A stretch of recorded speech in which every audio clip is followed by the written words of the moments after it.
নামাজ শেষ করার পরে একবার বলতে হয় আল্লাহু আকবার, তারপর 3 বার বলতে হয় আস্তাগফিরুল্লাহ আস্তাগফিরুল্লাহ আস্তাগফিরুল্লাহ। একবার বলতে হয় আল্লাহুম্মা আনতাস সালাম ওয়া মিনকাস সালাম তাবারাকতা ইয়া যাল জালালি ওয়াল ইকরাম। আরো বলতে হয় আল্লাহুম্মা আইন্নি আলা যিকরিকা ওয়া শুকরিকা ওয়া হুসনি ইবাদাতিকা। এগুলো পড়তে হবে না? গুরুত্বপূর্ণ সুন্নত। যখন সুন্নতের উপর আমল না করব তখন তো সারা জীবনের সুন্নত প্রতিষ্ঠা হবে না। তারপরে একবার আয়াতুল কুরসি পড়তে হয়। নবীজি বলেছেন সাল্লাল্লাহু আলাইহি ওয়াসাল্লাম, যে ব্যক্তি প্রত্যেক ফরজ নামাজের পর আয়াতুল কুরসি তেলাওয়াত করে মৃত্যু ছাড়া জান্নাতে যাওয়ার জন্য কোনো বাধা নাই তার। আলহামদুলিল্লাহ, মরে গেলে জান্নাতে চলে যাবে ইনশাআল্লাহ। এরপরে আরো আছে আল্লাহুম্মা লা মানিআ লিমা আ'তাইত ওয়া লা মু'তিয়া লিমা মানা'ত ওয়া লা ইয়ানফা'ু যাল জাদ্দি মিনকাল জাদ। আরো অনেক দোয়া কালাম আছে।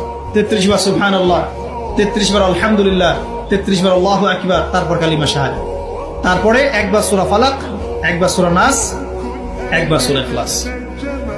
এগুলো পড়ে উঠে আসবেন। আমরা কিন্তু এই সুন্নগুলোর চাইতে এখন ওই মুনাজাতকে বেশি গুরুত্ব দিই, তাই না? মুনাজাত করলেন, উঠে চলে গেলেন। তা সুন্নতগুলো আমল করবে কে? মুনাজাত তো অপেক্ষায় বসে আছেন, সালাম ফিরানো হয়ে গেছে, ব্যাস মুনাজাত 1 মিনিট শেষ, আলহামদুলিল্লাহ শেষ করলেন, কিন্তু সুন্নতগুলো আমল করবে কে? সুন্নতটা কি সরে গেল না? আমি তর্ক করতে আসিনি এই বিষয় নিয়ে।